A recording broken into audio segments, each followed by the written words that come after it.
Hello students. Today also we are going to continue with ancient and medieval period. Second point is status of women in Indian society. So first we are going to study status of women in early Vedic period. Indian women enjoyed high status during Vedic period. They had It was the period where they had access to Vedic education. They were entitled to the Upanayana thread ceremony, which enabled them entry into the Gurukul system of education. Means with full of ceremony, the women were having right to pursue in the Gurukuls or in the ashrams to seek education. Women were considered useful and productive members of society. They could participate in social assemblies. They permitted to choose their life partner. Marriage was considered sacrament and was irrevocable, though not compulsory. Monogamy was the main form of marriage. Means in early Vedic period, women were having that right that they should choose their own life partner. Means they were not forced to get married. It was up to them. Either they have to marry or they have to pursue in education. Monogamy was the main form of marriage. Anuloma and Parituloma marriage mentioned in the Upanishads. Anuloma marriage means upper caste boy marry with lower caste girl, and Pratiloma marriages means a lower caste man marry with upper caste girl. Then later Vedic period. Later Vedic period brought caste system into Hindu society. Caste system brought by Brahmin community. Later on, this caste system or this Varna system turned into oppressive jati, or jati is a Hindi word which is given to caste. Previously, caste system is named with Varna system. Later on, it is replaced with caste system, and now it is replaced with class system. Okay. Since then, education for girls was stopped. The sacrament of Upanayana replaced with marriage. Means the girls, those who were pursuing in education in early Vedic period, they were forced to pursue or to perform marry in later Vedic period. Marriage became only sacrament permissible for women. Means they were permitted to perform marriage instead of pursuing in education. Women were not having equal status or equal rights in the society. They did not possess the right to property. Later Vedic period declined status of women in society. They were restricted to perform household duties and barred to attend assemblies. In later Vedic period, women were more rigidly subjected to the three obediences. Means before marriage she should obey her father, after marriage she should obey her husband, and after death of husband she should obey her son. Now after Vedic period, we are going to study status of women in Jainism and Buddhism. Jainism and Buddhism, both these religion brought equality of all human beings in the society. According to this religion, all the peoples, though they belong from any age, sex, status, illness, mortality, gender, okay, but all are equal amongst them.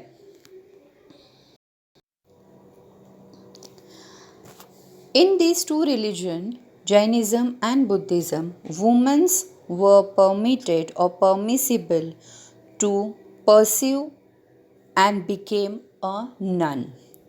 None were having subordinate status in the society. Monks, they used to have higher status. Monks means it's a male priest, okay, and nuns means a female bhikkhunis. Several nuns played active part in the abolition of sati practice, abolition of dasi system, and in the abolition of animal sacrifices. Nuns were highly respected and praised in the literary and oral tradition. After Jainism and Buddhism, in the medieval period, again the status of women started declining. Widow remarriage, which were permitted, that is declined or denied.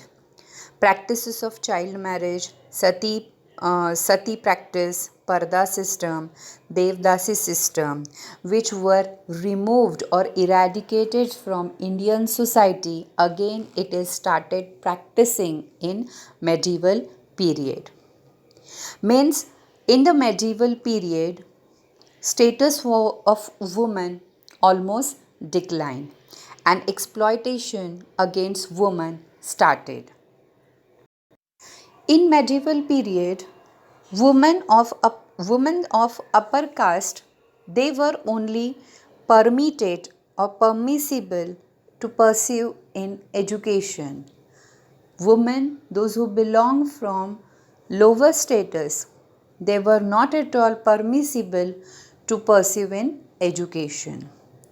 They forced to get married instead of seeking education.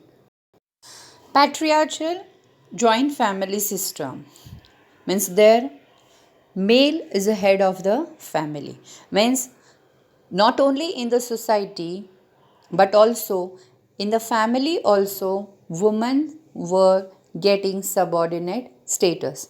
In family also they were not having equal rights or they were not having any authority to take the decision. So this was the status of women in medieval period. Now the next point is nature of education. Harappan civilization. Inscription on seals indicate that the Harappan people were literate. Okay, inscription on seals and articrafts means the paintings, the whatever mentioned on the walls, okay, whatever painting and the objects we used to get and we found from the walls and from the seals and from the potteries and other things, okay. So because of that and with the help of that we came to know, and it indicates us that people of Harappan civilization were literate. Now the next is early Vedic period. The nature of education in early Vedic period. The content of education in Vedic period was based on sacred literature which was written in Sanskrit. Language of teaching was also Sanskrit. Two classes of Vedas were existing, that are Yajurveda and Atharveda. Yajurveda commands education for all classes, women notwithstanding. Atharveda states that all classes have an equal right to study the Veda. To enter Vedic school, it was a prerequisite for students of the first three Varnas to perform the Upanayana ceremony, and they had to observe Brahmacharya for as long as they lived at the school to study the Vedas. Upanayana ceremony means the ceremony is performed before getting admission or before the child entered in the school. Okay, so this ceremony used to perform in Hindu religion, that before the child admitted in the school, this ceremony were performed. Okay, and the once the child get admission in the school, so he or she should stay in the school itself. He is not supposed to go at home. Okay, he observe brahmacharya, means he's supposed to live in school itself. He is not supposed to go back to his home before he completing of his studies. The aim of Vedic education was to sharpen the intellect as well as for character formation.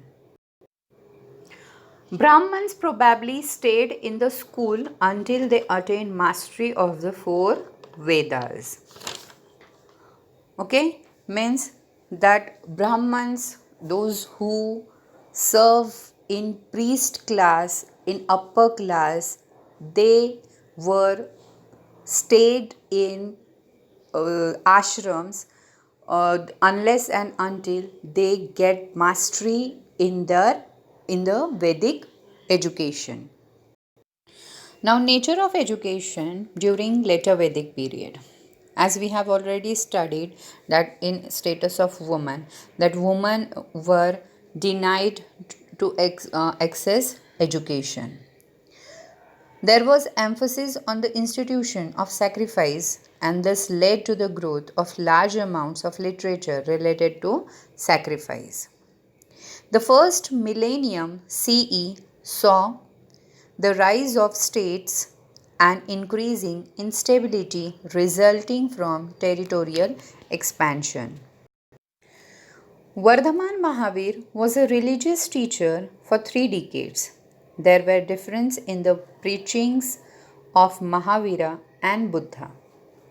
Buddha Chaityas were considered to be the house and genius for earth spirits. The Buddhist system of education was conducted through Buddhist monastery.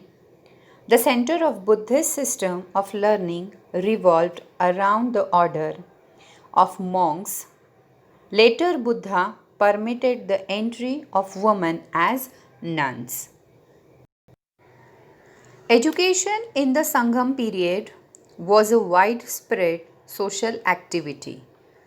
Works on grammar, poetry, mathematics, astronomy, and fine arts like music, dance, drama, painting, sculpture, and architecture were the specialization.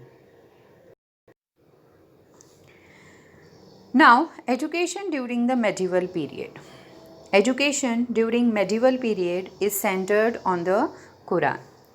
Quran is the holy book of Muslims. In the last lecture, we have already studied that Islam is a religion which came from outside India in the medieval period, that is 8th century. Okay, so Quran is the holy book of Muslims, and without education, it's hardly impossible to read the Quran. So without the ability to read and write, it would have been impossible to study the Quran, the Hadith, and other sciences. Prophet Muhammad, who is the follower and who is the messenger of God, and Muslims follows all the sunnahs and teachings of Prophet Muhammad. Prophet Muhammad exhorts all people of faith to acquire knowledge. The Islamic system of education is open to all followers of the faith irrespective of one's status. Education, Islamic education was imparted in 3 ways. They are: first is maktab, second madrasa, and the third is khanqah. At the age of 4 years, the child had get admission in the maktabs. Maktab is a basic school or basic we can say a basic platform of education. Early training focused on the reading, recitation, writing, and arithmetic. Means not only religious teachings are provided, but also other studies like maths, science, English educations. Okay, these studies are also given to the children, those who get admission in the maktabs. The study of Quran would start from around age of 7. Yes, at the age of 7 years they start study of Quran. Means they recite the Quran and they means mug up the or whatever written in the Quran they used to mug up. Okay, means pit pat they learn the Quran. The next is madrasa. Madrasa, it is for higher education. Madrasa included comprehensive study of Quran and practical subjects like agriculture, accountancy, astrology, astronomy, history, geography, mathematics, Islamic law, and the art of administration and languages such as Arabic and Persian were also taught. Now the next is Khanka. Khanka in simple word we can say tomb or dargah, but it's not a dargah, but it is said like that it is a type of dargah or tomb. A khanka was a building designed specifically for the gatherings of Sufi brotherhood and is a place for spiritual retreat. Each khanka is owned by a peer and the believers joined him for prayers there. The khanka sometimes provided boarding and lodging. Means that a khanka or we can say dargah that is run or that is looked after by the peer means saint. जैसे आप लोगों के ये रहते हैं ना साधु लोग रहते हैं so as it is in Islamic language peer is said to the saint. Okay, so these people they look after this khanka and they also provided lodging and boarding and they preach Islamic teaching. All people they come together and they learn whatever existing in their religion. Okay, that is learned by the saint. So Khanka is the place where all people, all followers, they gathered and they study the teachings. Now along with this, we have completed nature of education. As we have seen that during the medieval period, education suffered a setback due to change in political circumstances. Education, however, was made available to only small section of people, the Brahmins and a few upper caste groups. The education of girls was perceived as being a personal matter to be decided by their fathers and guardians. Now our next point is social life of ancient and medieval period. So we have to begin with Harappan civilization. Harappan civilization was known for its well-planned towns, covered drainage system, granary which was used for storing and trading surplus grain. Great bath is one indicator of the collective life of the people. The existence of people horizontally divided on the basis of skills without a rigid hierarchical structure. Thus, there were peasants, artisans, traders, fishermen, priests, administrators, artists, weavers, etc. Now the next is Sangam literature or Sangam period. Sangam literature makes reference to tribes and traditional caste. The bards were the special class. Bards means it's a nomadic ballad singers. They are said to be bards. Brahmins were played an important role in the development of Tamilian culture. Sangam priests, though not dominating, were in the process of assuming advisory and supervisory powers. There were much fear of Vedders. Vedder means these are the hunter and high robbers.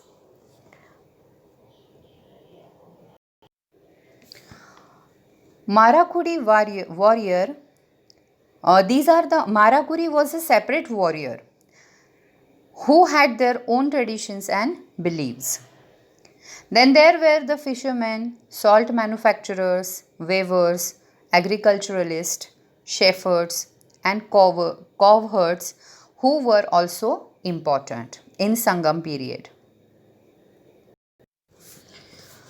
Now the next is impact on social life in that Varna system. Varna system previously in ancient period it is said to be Varna system, then caste system, and nowadays it is said to be class system. So Varna system during Vedic period referred to the social order or class of people. In the end of Vedic period, Varna turned into rigid caste system. Means later on in later Vedic period, Varna system is taken a rigid, means it was a very evil, and it brought lot of evil practices and inequalities in the Hindu society. Okay. The first three Varnas, that is Brahmin, Kshatriya, Vaishyas, began to call themselves the upper Varnas. Brahmin used to serve themselves into teachings and priest. Means they can be a teacher, they can be a priest. Okay, so they are the superior one. They think themselves, or they used to think themselves that they are the superior among all. Okay, so they used to serve in teaching and in priest class. The next is Kshatriya. Kshatriya, they used to serve themselves in administration and execution. And the next is Vaishyas. Vaishyas, they used to serve in the business and trades. And the last is Sudras. Sudras used to serve as a labor in these three classes. Means Sudras were the people, they were not having any rights in the society, like untouchables. They were not having right at all in the society. These Sudras used to serve themselves in these three classes, in Brahmins, Vaishyas, and Kshatriyas and Vaishyas. Previously, the caste were used to decide by person's birth. When the person's, not caste, occupation used to decide by his or her birth. Means if the child taken birth in Brahmin caste, so he should be priest or teacher. He could be priest or teacher. If the child is taken birth in Kshatriya, so he could be administrator or executor. Okay, and if the child is taken birth in Sudras, so he has to serve himself as a labor. Means that Sudra class child was not having right to take higher education. Dr. Baba Saheb Ambedkar was one of them. He was also belong from Dalit class, means lower caste. Okay, so he was one of them, that he belonged from lower caste. Now moving ahead, Hindu teachings showed its followers four paths to realize God and attain moksha. Each path is called a marg. They were Jana marg, path of knowledge; Bhakti marg, path of devotion; Raja marg, path of meditation; and Karma, path of action. If the person in Hindu religion want to attain moksha, so it is their belief that he should follow these four paths. These are the four paths of life. So if he realize and he follow all these four paths, so definitely he will attain moksha. Moksha means freedom from cycle of rebirth. Okay, now the stages of life. There are four stages of life. It is said that age of 1 to 25, not actually not it's 1 to 25, 5 to 25, because child get admitted or enroll his or her name in the school in the at the age of 5 years. Okay, so from 5 to 25, this age is said to be brahmacharya ashram. Okay, in this age or during this age, an individual became brahmachari. He remains unmarried and completely give his focus towards education for his better future or better lifestyle.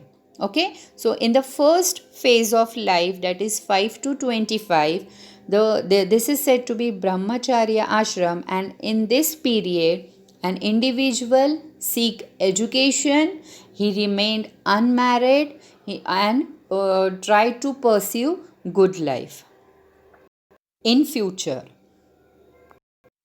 Now the next is Grastha Ashram. Grastha Ashram, the time period or the age limit of this ashram is 26 to 50 years. During this age, an individual perform marriage, procreate children, perform all his family responsibilities, perform all his duties toward his parents as well as his own children and wife.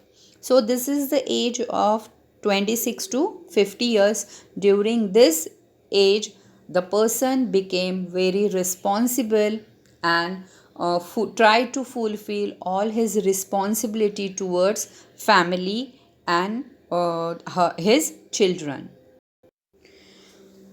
Now next is Vanaprastha Ashram. The age of Vanaprastha Ashram is 51 to 75 years. During this age, an individual almost free from all his responsibilities or duties. So he mostly a person retired from his responsibilities, his children perform marriages and they set their life, all the responsibilities are fulfilled and complete. So then this is the age Vanaprastha ashram, or age of 51 to 75. In this age, person tried to devote himself towards God. Means he is free from everything, so he completely devoted himself towards God. The next is sannyas ashram. Means this age limit of the sannyas ashram is 76 years, from 76 to 100 years.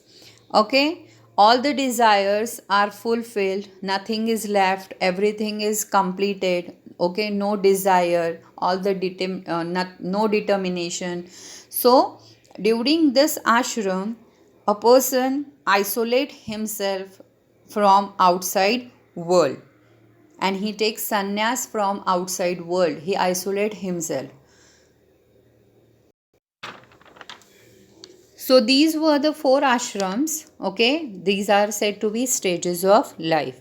Hope you all have understand it. The next is classical period. The classical period, or it is also said to be golden age of Gupta dynasty. Indian society grieved and thrived, setting the foundations in arts, science, politics, religion, philosophy, and economics that defined Indian culture. This period consists of the time when India was governed by the powerful Gupta Empire. When Chandragupta I ascended the throne, he built a mighty army and began consolidating all the varying cities under his rule. It became a global trade center an epicenter of artistic and intellectual achievement. Aryabhatta wrote on geometry, trigonometry, and cosmology, calculated the length of the year at 365.358 days. He also predicted that the earth was a sphere. Were the education and literacy were priorities of the Gupta civilization. Everybody has an equal opportunity for education. The classical period declined by 650 CE. Caste hierarchy deepened and the Sudras were forced to serve themselves as laborers like artisans, agricultural laborers, and slaves. Kinship ties continued to be strong, but male dominated family control was there on the family. Means patriarchal control was there on the family. Means the families used to run or families were controlled by the males.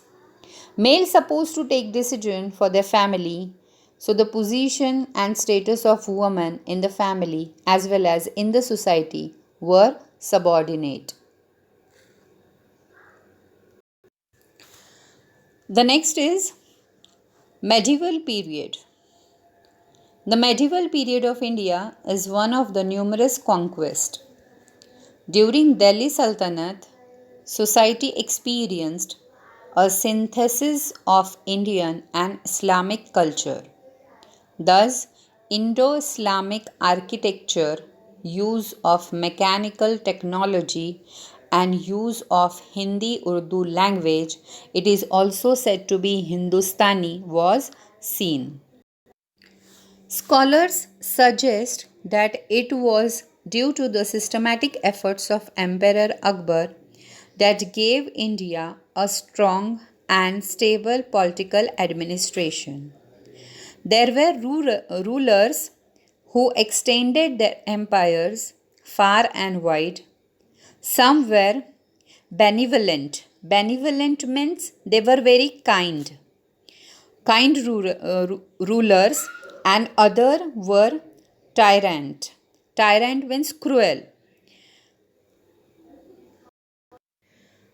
There were also some peaceful empires and others filled with fear and bloodshed. The medieval period often stated to be the darkest period in the history of India. Performance of arts, architecture, and sculpture flourished alongside internal and foreign trade and commerce. Means, I think you have heard that Indo-Aryan means Aryan, those who came from outside, those people said to be Aryans, okay, and Indo means Indians. So, the art, the architecture, the literature, they brought from outside country, Indian people, they adopted that culture, they adopted that art, they adopted that architecture, sculpture, okay, and they started practicing. Okay, it is now that culture and that art is belong to Indians itself. Okay, but it was flourished from outside India. It has been came along with Aryan people, okay, in the form of foreign, in the form of trade and commerce. Means these people, these foreigners, these outside people, they came to India for the purpose of trade, and along with that, they brought all this culture into our country. King Akbar established Deen-e-Ilahi was a new religion based on ethical rationalism. Means Deen-e-Ilahi, this is the new religion which came into existence or which was established by King Akbar. In this religion, all the people were involved. Okay, means it is not only belong to Muslims but Hindu religion was also there. Christian religion was also there. Sikh, Isai, Parsi, all the religions were there in this one religion. This is the new religion which has been established, which was established by Akbar, King Akbar, and all the religions were included and evolved in that.